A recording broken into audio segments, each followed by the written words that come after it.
Hello everyone, my name is Bradley, and today I'm going to talk about the technology which in just a couple of years has turned from somewhat of a gimmick into, well, the everyday normality.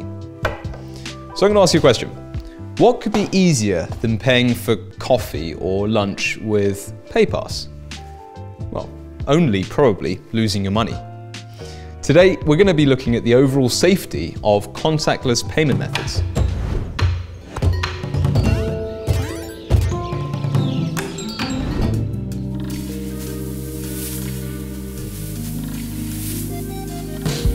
The coronavirus pandemic has changed our habits entirely.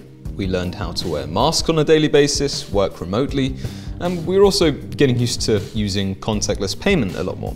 Back in early 2020, only 26% of Britons used such systems, and just 6 months later, the number grew to 40%. Now, I remember, very vaguely when this technology first appeared in the UK in 2007.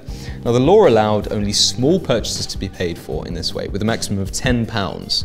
In 2012, the limit was doubled, and in October last year, it was increased by another factor. Up to £100 can be spent in just one contactless transaction. Now today, 3/4 of all MasterCard transactions in Europe take place through contactless means. And by 2026, this market is planned to grow threefold. Every year, up to $6 trillion will be transferred from account to account without the entering of PIN codes, SMS confirmation, or even check signing. Now, banks benefit from this. What we used to pay for with small banknotes and coins, well, this now gets put through the banks. With each payment, the bank receives a small percentage for the overseeing of the transaction. For me, paying for everyday expenses with a watch or a phone is much more convenient than fiddling around with notes in my pocket and looking for change in my bag. More and more often, I find myself leaving the house without my wallet at all. I can just use Apple Pay.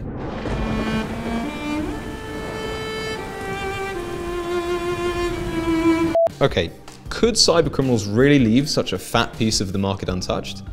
Of course not. Hack the planet! Hack the planet! Shut up and get in the car! Now, what's this?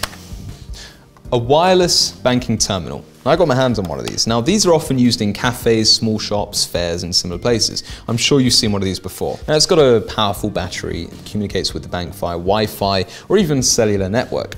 Now, I bought this on eBay, and it cost me, well, I think around £30. So now I can arrange a hunt for the owners of bank cards, right? All you need to do is stealthily approach a person in the underground, snuggle up to them, on the bus maybe, and simply just press the card reader against their wallet, maybe in their pocket. Well, would that work? I don't know.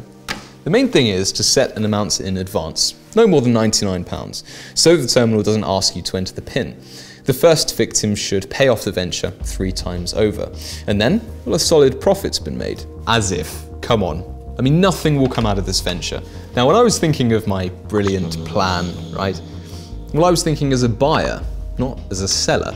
And I completely forgot about the role of the bank in all of this. When you pay with a contactless card, the money is actually withdrawn from you immediately. But this doesn't mean that they immediately end up in the seller's pocket.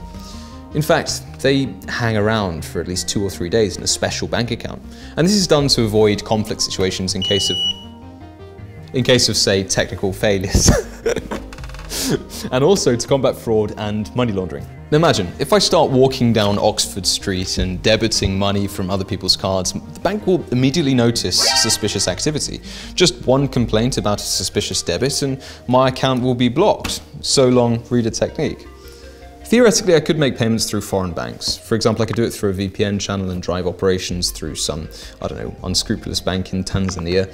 But it's all too complicated and, well, corrupt for knocking off simple pocket money. I would have spent so much on its organization that, well, it would cancel out any earnings I would have got. What? What does that mean? Anyway, I want you to imagine a picture. Let's say we're on the London Underground and at first I have to push through you with this strange, cumbersome looking reader. I might stand next to you strangely for a few seconds, pressing close, but then I've also got to try to leave, right?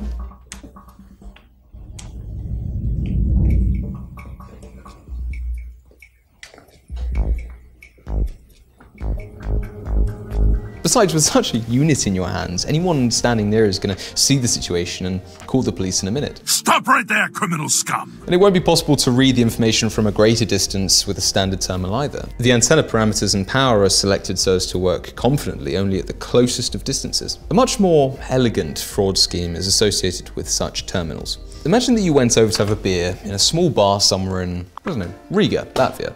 Just beer, nothing more. You pay, you see the amount of €5 on the terminal screen, you decide to add it up by leaving a tip, right?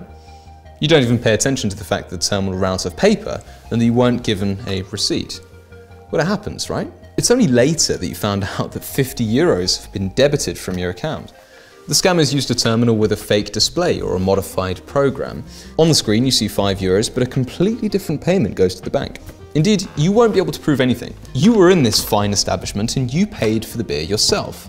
And you don't have a receipt for €5 either. Now, to protect yourself from such a situation, enable payment notifications. It'll be much easier to deal with scammers on the spot then. Usually, they will agree that a mistake has been made and will quietly return the money to you. You never go to the bar again and all is well. To understand both the real and imaginary dangers of contactless payment systems, I'll have to go all the way back to the prototype of modern cards. Chaga plate steel tokens.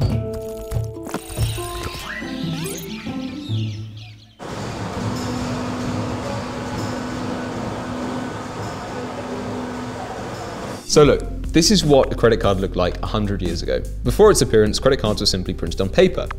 They were issued by organizations that were ready to sell you goods on credit. Your name was entered on the card with sometimes the maximum purchase amount and also the validity period of the offer. In a store or at a gas station, the cashier simply copied this data into the transaction log. Now, of course, it took a lot of time and paper cards quickly got dirty and torn. Therefore, the guys from Boston Farrington Manufacturing went the other way. They took the army's dog tags as inspiration, and they created small steel plates on which letters were pressed out with a special press. Now, this increased the durability of the card and also accelerated its processing at the checkout. Let me tell you why. The information of the Chaga plate didn't need to be rewritten in this way. A piece of copy paper was actually placed on top of the card and pressed down from above. Now, an exact copy instantly appeared on the form with all of the necessary information printed out. The main means of protection against fraudsters was the complexity of making such a card. It was much more difficult to forge a steel plate than a simple paper card. Now, you need to understand here, special tools and also the skills of working in a locksmith's workshop were needed here. In addition, the font was developed by the company specifically for these tokens, very difficult to forge. And by the way, doesn't this font remind you of something?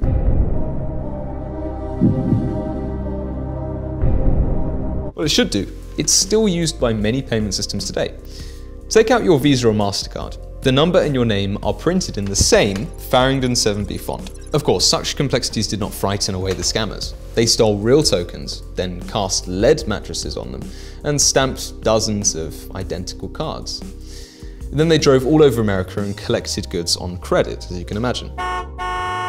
And by the way, there wasn't a single processing endeavor either, so the companies had to calculate losses in annual reports.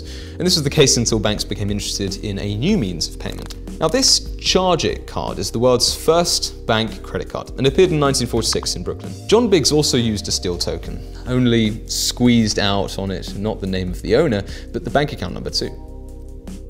Now, this system worked extremely simply. The owner used the card to pay for purchases. The seller made an impression of the card, filled out the receipt, and then handed it over to the bank to get the money. And after that, the bank debited the money spent from the cardholder's account. Now, at first, this system worked only in Brooklyn and was intended exclusively for local operations. The issue of forgery or theft was not really given much attention either. Such cards were paid day after day in some places. Now, in extreme cases, the owner of the store could actually call the bank and use the account number to clarify the name of the cardholder. Isn't that a bit like modern two-factor authentication? Well, probably, yeah. Now, it's pretty clear that in a large supermarket, the cashier wouldn't call the bank about every unfamiliar customer, and therefore, bank cards weren't an everyday payment method.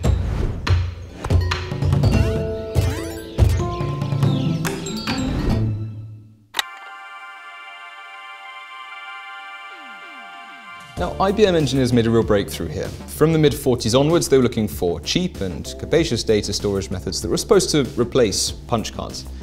Large amounts of data were stored on huge reels of magnetic tape, but the company was looking for a way to quickly transmit short messages.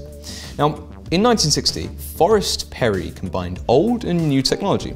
He pasted a piece of magnetic tape onto the back of a punch card and manually dragged it through the reader. Now, the prototype survived only a couple of read-write cycles. The tape came off of the card and also broke. But the idea confirmed its right to live. It's linked to the central computer by the existing telephone network. Computer online. The shop is identified by pressing a button. Please insert your card.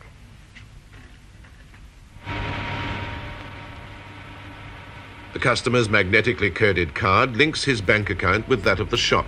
Now, the technology was improved by Perry's wife. She actually suggested melting magnetic strips into the plastic itself. For prototypes, this was done with home irons. Now, it took 2 years to bring this idea into commercial use, but even with mass production, such cards remained too expensive. Each of them came with a cost of around $2. In terms of today's prices, that would be more around $20. And imagine, $20 for issuing a card?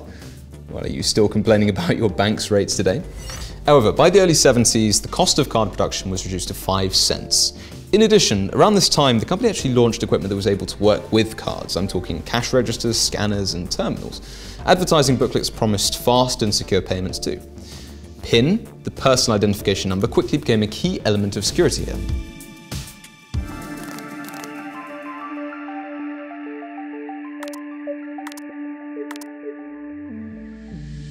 Admit it, you probably remember opening your very first PIN envelope, right? In fact, before you, this code really wasn't seen by anyone at all in the entire world. Envelopes actually arrive at the bank sealed. Inside the envelope, there's a special printing layer, as on copy paper. A special printer shoots needles on the envelope from the outside so the PIN can actually be printed on the inside. But why is this process so complex? Why does it need to be?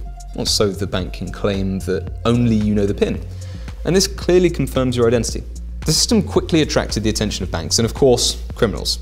And a lot of surprises were waiting for them too. Look, I'm going to show you something. This is a modern card, and it comes with its own magnetic stripe. In fact, some cards don't even have these usable magnetic stripes anymore. It's just a decorative element. The use of the system has long been recognized as, well, too unsafe. Only a few banks actually choose to leave it in for compatibility purposes with outdated equipment. But what's wrong with the tape? Well, the fact is, the data is really too easy to copy. What you see here is a visualization of data on the magnetic stripe of a bank card. Dashes are zeros and ones, just like in a barcode. And in this picture, they are visible due to small magnetic particles. Now, in these two tracks, you'll find all of the card's data, its number, its expiration date, the owner's name, even several service codes. In fact, there's actually enough space for one more track. And it was indeed provided for. Only now it's rarely used and nobody really wants to remember it at all. It's often said that it was made to store additional information from specific companies. I'm talking about bonus miles, loyalty points, etc. But in fact, the PIN was stored on first cards. So if the terminal didn't have access to the network, it was assumed that this code would be used to confirm the identity of the owner. Remember what I told you about PIN envelopes? Was it even worth bothering with the system if the code could be obtained from the card itself?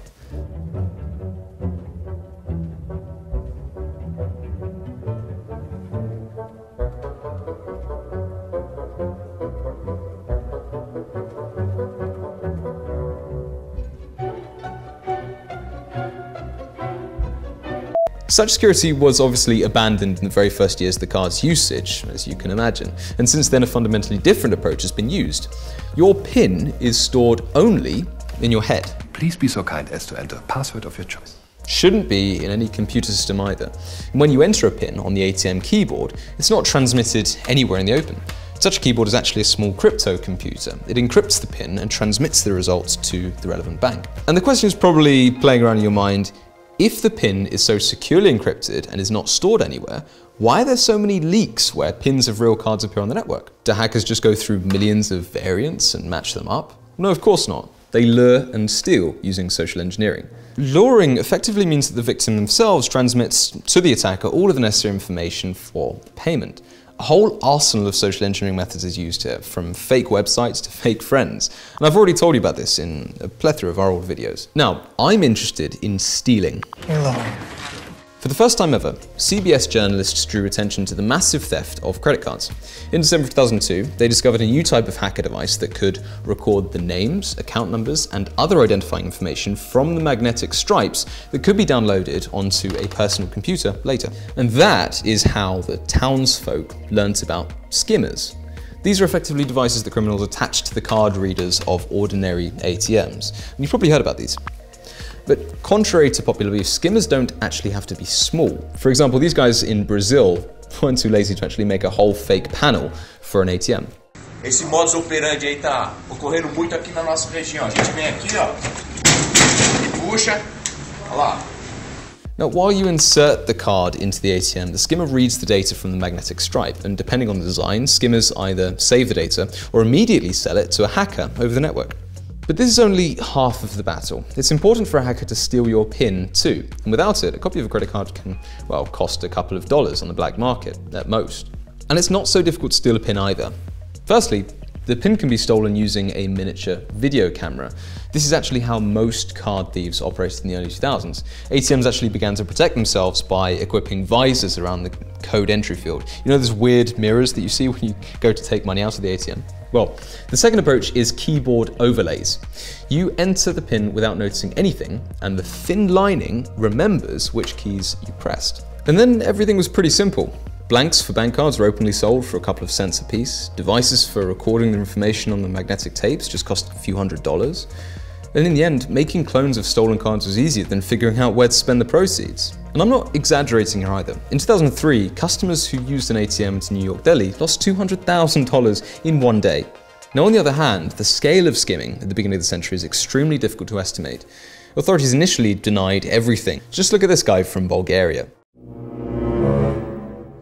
Now this is Konstantin Kavrakov. In 2015, he was arrested for stealing hundreds of other people's cards, and among them, a clone of the Microsoft founder's card was found in his wallet. In addition to these security problems, cards with a magnetic stripe had another problem.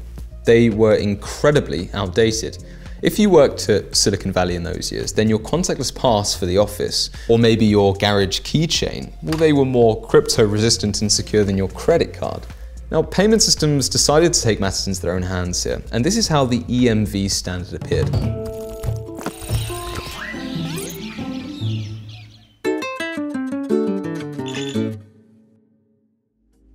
The name itself already says a lot here, and it was hard to imagine that sworn competitors Europay, MasterCard, and Visa would actually unite to create a common product. But they did. This. The brain of the new bank card was this chip. And it's very similar to the phone's SIM card and works pretty much on the same principle. When you insert a card into an ATM, electricity is supplied to the chip, and it turns into a small computer. It solves the tasks of encrypting traffic, generating unique keys, and can even run small applications. For each operation here, the chip creates an individual confirmation code. Therefore, data intercepting during payment becomes meaningless. But most importantly, the chip cannot be copied. It has a closed memory area that cannot be read and copied from the outside. In production, unique data is recorded in this area once and for all. They're used in cryptographic calculations and also verification algorithms. Without copying this area, it won't be possible to make a clone of the card. The most vulnerable link of this EMV is the same magnetic stripe. It was inherited from the old cards themselves. The European payment system MasterCard announced actually this summer that it will abandon permanently magnetic strips by 2023. So I think we can safely put skimmers into the history books of cyber forensics. Or can we? Well, here's the thing, the potential threat lurks elsewhere. And this is where we're going to talk about contactless payment cards. Or rather, the people who use them.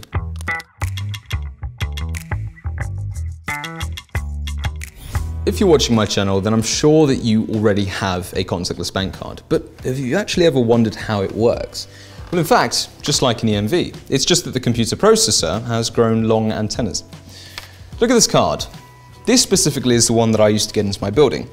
And when you hold something like this up to a bright light, you might be able to see these loops, right? And that actually coils a very thin wire. And when they're in the presence of a strong magnetic field, a current actually appears in them.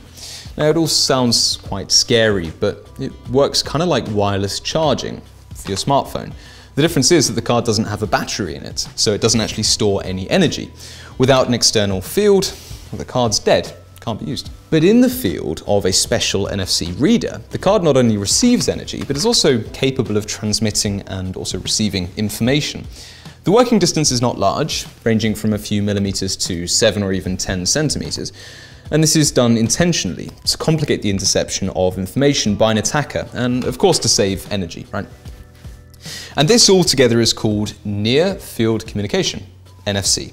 Thanks to journalists and skimmer hysteria, we're in constant fear that our precious credit card may be cloned.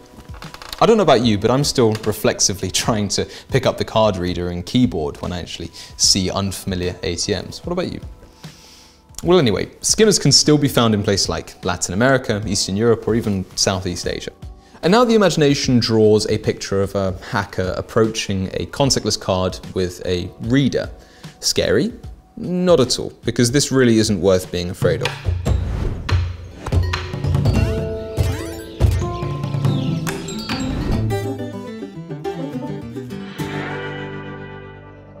Anyway, let's get back to the question of the reader's power. Let's say it won't work to increase the capacity of a standard banking device, right? You can assemble an NFC reader with your own hands. Behold, this is my creation. Now, in any good DIY electronics store, you'll easily find half a dozen different NFC modules, right? Now, I took the first chip with a remote antenna, and I connected it to the good old Arduino Uno here. All you then need to do is take a remote battery, like this one I've got from Bosch, and plug it in. Now, you can see here on the screen, I've got an NFC scanner by Sumsub. Now, it might be possible to read a card with it, but we'll have to check. If I stack 3 or 4 cards, the reader gives an error. It can't correctly process several incoming signals at the same time. If a thin piece of foil or even several layers of clothing get between the antenna and the card, the signal isn't able to pass. So there's no need to spend a heap of money on an expensive wallet with NFC protection. A stack of old cards works no worse. And even in ideal conditions, I can't read meaningful information from a bank card. The information exchange protocols are closed. So I would have to spend many years selecting the right commands and obviously debugging the code. In any case, it's impossible to get into the secured part of the chip anyway. It turns out that NFC cards are secure in the same way as regular chip cards, right? That's right, dude. Well, not really. I recently learned about a very beautiful method of intercepting NFC card data. Take a look at this footage. The hacker places a scanner antenna between the payment terminal and the phone. With its help, it records the entire data exchange when making a regular payment. The scanner doesn't interfere, only eavesdrops on the information, so the payment goes through without a hitch. Only now, the hacker has a dump in his hands from which you can pull out the full number and expiration date of the settlement card. Now, they can be used under the CNP, Card Not Present Transaction Payment Scheme. If you try to intercept traffic from a real card, then theoretically you can determine its number and then use it in a store that doesn't use two-factor authentication and then forgets to ask you for your CVC, right? The bad news is that there are almost no such stores left. And why bother with an NFC scanner and logs when an ordinary hidden camera would be so much easier? I mean, really, it's quite easy to spy on numbers that way. Any sufficiently advanced technology is indistinguishable from magic. These words are actually from Arthur C. Clarke, and they best describe the attitude of people towards new things. Ultimately, we're afraid of things that we don't understand. And therefore, today, in order to answer the question of whether contactless payments are really dangerous, I actually had to go back to the past. I hope that now you understand the differences between the imaginary and the real threats of NFC chips. And don't shy away from transport couriers with POS terminals in their hands, and certainly don't add things made of aluminium foil to your wardrobe. If you care about financial security, don't wait for MasterCard to remove the magnetic strips from your cards. Just discard them in favor of more modern ones. Well, while traveling through the curly-whirly, wonky-wacky and wild offline jungle, it might be worth keeping a small stack of banknotes at hand. They're immune from power outages, don't you know? Well, my name is Bradley Peake, this is Sumsub, and thanks for joining us. We'll see you in the next video.